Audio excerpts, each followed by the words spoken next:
जय हिंद दोस्तों, मैं आशीष बड़ोला आपका इस यूट्यूब प्लेटफॉर्म पर स्वागत करता हूं। तो एक बहुत बड़ी न्यूज़ जो है कि न्यूज़ क्या है कि आपको पहले से पता है, काफ़ी ज़्यादा समय से ये न्यूज़ चल रही है।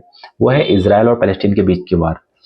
अब क्यों हुआ, क्या हुआ, इसके बीच में हम बातें करेंगे। लेकिन एक चीज़ तो क्लियर हो चुकी है कि उसमें ना इजराइल जीत रहा है ना पैलेस्टीन जीत रहा है। आज के डेट में चाहे अब रसिया हो चाहे यूक्रेन हो, जितनी भी लड़ाई हो रही है उसका कोई सोल्यूशन प्रॉपर तरीके से निकल नहीं पा रहा। अब इसके पीछे रीजन ये है कि आज के डेट में जो दो कंट्रियों के बीच में लड़ाई नहीं हो रही, उस दो कंट्रियों के पीछे बैकअप में बहुत सारी कंट्रियां ऑलरेडी शामिल हो रखी है। अब इसराइल और पैलेस्टीन की जो लड़ाई चल रही है उसमें आपको शायद कोई दूर से देखेगा, उसको लगेगा कि ये इसराइल और पैलेस्टीन के बीच की लड़ाई है, बट ऐसा नहीं है। ये सिर्फ इसराइल और पैलेस्टीन के बीच की लड़ाई नहीं, इसराइल और पैलेस्टीन को एज अ मोहरा बना के वहां पे लड़ाया जा रहा है। लड़ाई जो कराने वाला है वो कोई और ही है। अब इसराइल के पीछे की जो जितनी भी कंट्री है उनमें से सबसे पहले आपका यूरोपियन कंट्री हो गया, या फिर आपको अमेरिका हो गया। सबसे बड़ा जो उसका सपोर्टर है वो अमेरिका हो गया।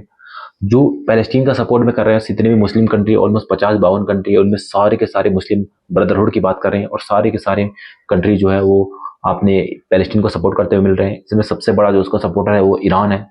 उसको जितनी भी डिफेंस इक्विपमेंट या फिर मिसाइल वगैरह, जितनी भी उन्होंने 4000 मिसाइलें इसराइल के ऊपर दागी है, वो कौन सा पैलेस्टीन अपने घर से बना रहा है, वो सब उसको कहीं से सप्लाई हो रहा है। वो सप्लाई उसको कौन कर रहा है? ईरान कर रहा है। और ईरान के सपोर्ट में आपका चाइना है, रसिया है, और आपको पता ही है तीनों के तीनों सारी की सारी कंट्री यूएसए के अगेंस्ट में रहती है, या यूएसए के जितने भी उसके जो सगे संबंधी जो उसके ग्रुप है उनके सभी कंट्रियों के उसके अगेंस्ट में रहते हैं लोग।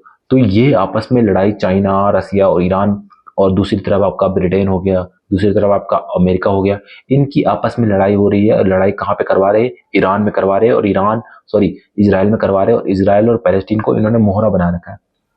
हालांकि इसराइल और उनके बीच में ही लड़ाई हो रखी है पहले से ही, लेकिन उस लड़ाई का अपने प्रॉफिट के लिए, अपने पर्पस को पूरा करने के लिए इस लड़ाई का यूज किया जा रहा है। इसीलिए इस लड़ाई का एंड नहीं हो रहा है। नहीं तो इसराइल के लिए पैलेस्टीन को खत्म करना कितना बड़ा काम था। एक दिन 2 दिन में खत्म करते थे। इसराइल वही कंट्री है जिसने 6 दिन में 6 मुस्लिम कंट्रियों को हरा के रख दिया था। लेकिन आज में वो इसराइल इतने महीने हो गए, 6 महीने 7 महीने हो गए, तब से उस छोटे से बच्चे कंट्री को, जिसके पास खुद की मिलिट्री नहीं है, जिसकी खुद की लैंड नहीं है, जिसके पास, उसको नहीं हरा पा रहा है। तो इसके पीछे रीजन यही है कि लड़ाई भले ही जहां पर भी हो रही है, जिस भी कंट्री के नाम पे हो रही हो, लेकिन उसके पीछे जो लड़ाई कराने वाला है वो बहुत सारी कंट्री है। और सबसे ज्यादा इसमें लड़ाकू अगर कोई कंट्री बोलो, सबसे टेररिस्ट अगर किसी कंट्री का नाम अगर हम बोल सकते हैं, तो टेररिस्ट कंट्री सबसे बड़ा जो है वो अमेरिका है। और अमेरिका ही वो कंट्री है जो बैकग्राउंड में खेलता रहता है। और इन दोनों कंट्रियों को मुर्गा लड़ाने की बात अगर आप बोलो, तो ये सेम यहाँ पे दो मुर्गों को लड़ाया जा रहा है, इसराइल और पैलेस्टीन के नाम पे। इसीलिए इस लड़ाई का एंड नहीं हो रहा है। बाकी आपको पता ही है लड़ाई स्टार्ट कैसे हुई। मिसाइल उन्होंने इसराइल के ऊपर मिसाइल दाग दिए थे, 4-5 हजार मिसाइल दाग दिए थे, और उसके बाद इसराइल ने भी रिटेलिएट करा। उसके बाद काफी सारी लड़ाई हुई, और उसके बाद और भी कंट्री इन्वॉल्व हुई। तो इस तरह से पूरी की पूरी लड़ाई चली, और इसका कोई सोल्यूशन अभी तक निकला नहीं है। तो लड़ाई करना आज के डेट में कोई सोल्यूशन नहीं बने। हमने वही सब यूक्रेन और रशिया के बीच में देखा कि वहां पे भी जितनी लड़ाई हुई है उसका कोई सोल्यूशन नहीं निकल पाया। अभी तक वो लड़ाई चल रही है, और आगे भी पता नहीं कितने टाइम तक चलती रहेगी। तो ये वर्ल्ड पॉलिटिक्स में ये सब चल रहा है, और ये सब अमेरिका किया धरा है। और अमेरिका जो है अगेंस्ट में रहता है चाइना और रसिया के। तो इनके अगेंस्ट में से जहां पे मौका मिलता है वो पूरा का पूरा उस चीज का फायदा उठाने की कोशिश करता है।